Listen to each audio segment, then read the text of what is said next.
El asesor de Trump sobre Ucrania testifica contra el presidente. ¿Cómo están, amigos? Bienvenidos a Noticias Importantes, su diario informativo. Alexander Vindman, presente en la conversación del presidente de Estados Unidos con su homólogo ucraniano, consideró la llamada preocupante para la seguridad nacional.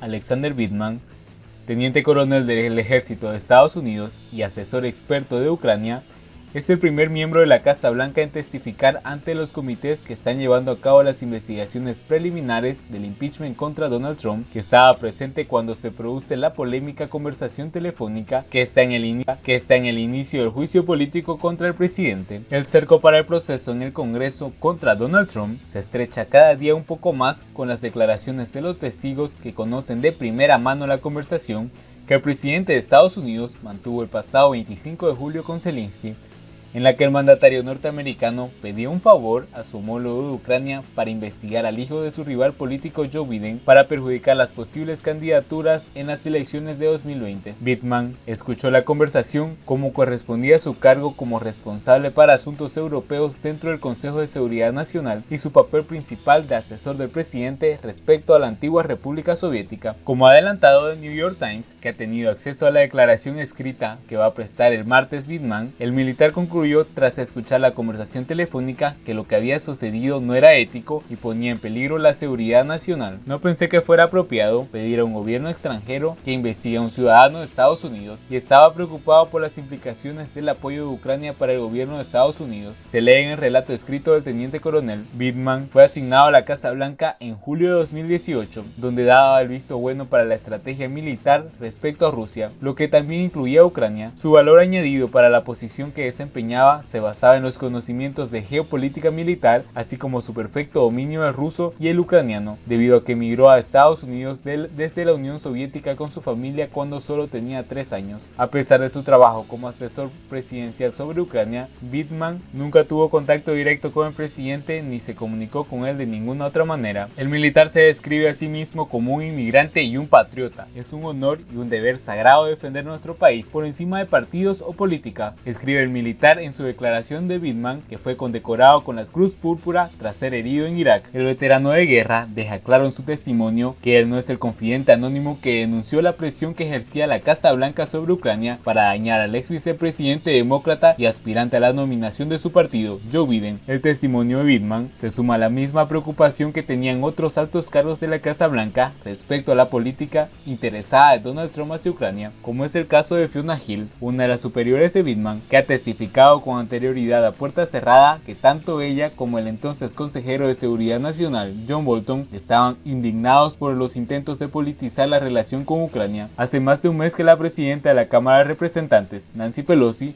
ordenó abrir una investigación de juicio político contra Trump por haber violado la Constitución. El presidente debe rendir cuentas, dijo Pelosi. Nadie está por encima de la ley. Desde entonces, la Casa Blanca de Trump se ha negado a colaborar e incluso impedido testificar a figuras claves dentro de este proceso. Para definir la nueva fase del procedimiento de impeachment, la Cámara que preside Pelosi votará por primera vez en sesión plenaria una resolución para ratificar la investigación y formalizar el proceso político contra Donald Trump. La resolución demócrata se presentará este martes y será sometida por primera vez a la votación el día miércoles. El jueves será votada en la Cámara, donde casi con toda seguridad saldrá adelante. El presidente del Comité de Reglas y Procedimientos de la Cámara, el demócrata Jim McGovern, dijo que el voto del jueves garantizará la transparencia del proceso y proporcionará un camino claro hacia adelante. Pero poco importa que los demócratas traten de acallar vía votación las voces que tachan de ilegal el proceso, ya sea a través de la cuenta de Twitter del presidente o por parte de los actores políticos contrarios al impeachment. La Casa Blanca insiste en dibujar un proceso político contra Trump como una caza de brujas y utiliza el anuncio de la votación de Pelosi a favor de su tesis al argumentar que con él los demócratas reconocen que el proceso era irregular. La portavoz de la Casa Blanca, Stephanie Grisham, dijo que Pelosi está advirtiendo finalmente lo que el resto de Estados Unidos sabe, que los demócratas están llevando a cabo un proceso no autorizado de destitución sin darle al presidente el debido proceso y que sus declaraciones secretas, turbias y a puerta cerrada son completamente ilegítimas. víctimas. A través de una carta de los congresistas, la presidenta del Congreso asegura que el voto del jueves garantizará los derechos al debido proceso para Trump y sus abogados, además de establecer un mecanismo para realizar audiencias públicas y para divulgar transcripciones en el marco de la investigación vigente. Estamos dando este paso para eliminar cualquier duda sobre el gobierno de Trump que pueda retener los documentos, evitar las declaraciones de testigos, ignorar citaciones debidamente autorizadas o continuar obstruyendo a la Cámara de Representantes, concluyó la presidenta.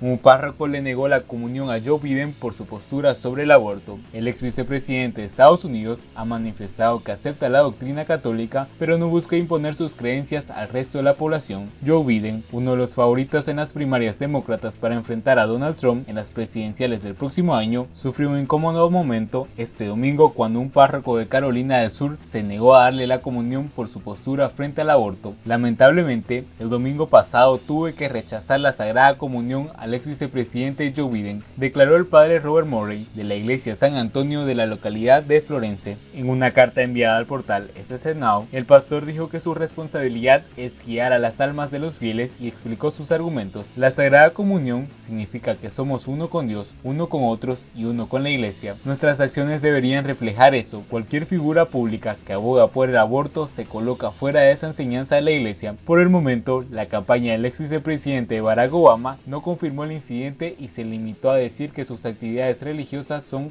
título privado. Desde los días de John F. Kennedy, el único presidente católico de la historia, los demócratas católicos han luchado por reconciliar las enseñanzas de su iglesia con la política del partido. Esa tensión ha sido especialmente aguda cuando se trata del aborto, con algunos obispos amenazando con negar la comunión al entonces senador John Kerry por su apoyo al derecho del aborto cuando fue candidato presidencial en 2004. Pero la iglesia se ha enfrentado en un cambio significativo durante los últimos 15 años. Desde entonces ha planteado preguntas acerca de si el paso a la izquierda de Joe Biden en el aborto es una desventaja para algunos votantes de fe o un obstáculo más menor en un momento en el que los católicos, como el electorado de todo el país, están cada vez más polarizados políticamente en la era del presidente Donald Trump. Biden ha demostrado una profunda conexión pública con su fe, que remonta a los primeros días de la carrera política. Asiste regularmente a misa y se ha reunido con el Papa Francisco y su predecesor Benedicto XVI, y ha acreditado al catolicismo por ayudar a sanar después de la muerte de su hijo Beau en 2015. Estoy dispuesto a aceptar para mí, personalmente, la doctrina de mi iglesia sobre cuándo comienza la vida, dijo Joe Biden, pero no estoy dispuesto a imponer eso a cualquier otra persona. También reiteró su apoyo a hacer que el fallo Roe Wade, que sentó jurisprudencia para habilitar el aborto, sea convertido en una ley federal. El aborto no es el único tema en el que Joe Biden se ha separado de la postura oficial de la iglesia. Desde hace mucho tiempo apoya los derechos de los LGBTQ, incluyendo el matrimonio entre las personas del mismo sexo. Las circunstancias han cambiado, suele decir, para referirse a los asuntos álgidos. Biden también es el único católico entre los candidatos con más probabilidades de ganar la nominación demócrata. La senadora Elizabeth Warren de Massachusetts es metodista. El senador estadounidense Bernie Sanders de Vermont fue criado con la fe judía, pero ha sido descrito a sí mismo como no particularmente religioso. El alcalde Pete Buttigieg fue bautizado como católico, pero asiste a la iglesia episcopal. Andrew Yang se identifica como espiritual no religioso. La senadora Kamala Harris es bautista. Trump describe al mandatario de Ucrania como el nuevo presidente ruso. Se desconoce a qué se debió el desliz del presidente de Estados Unidos y si Donald Trump piensa demasiado en Vladimir Putin, pero nada pasa desapercibido ante el periodismo y menos aún de las declaraciones públicas de los principales políticos. El mandatario estadounidense estaba defendiendo este lunes su relación con Kiev, que actualmente afronta un agudo escrutinio por parte de los demócratas por el escándalo en torno a la conversación telefónica de Trump con el presidente de Ucrania, Vladimir Zelensky, y las sospechas de que Trump presionó a ese país para que investigara a Joe Biden,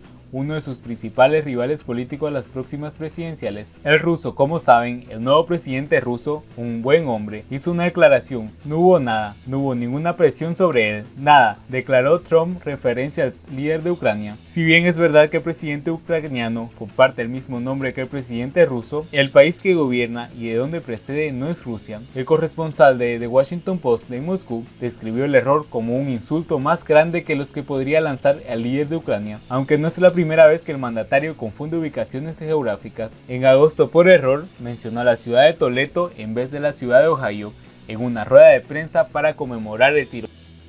Si el contenido es de tu agrado, por favor no olvides suscribirte, dejarnos un buen like y compartir nuestro contenido. Si tienes alguna sugerencia para mejorar el contenido de nuestro canal, por favor escríbenos en la caja de comentarios. Si te gustaría saber acerca de un tema específico, por favor escríbenos en los comentarios. Así termina nuestro diario informativo del día de hoy. Nos vemos en el siguiente informe.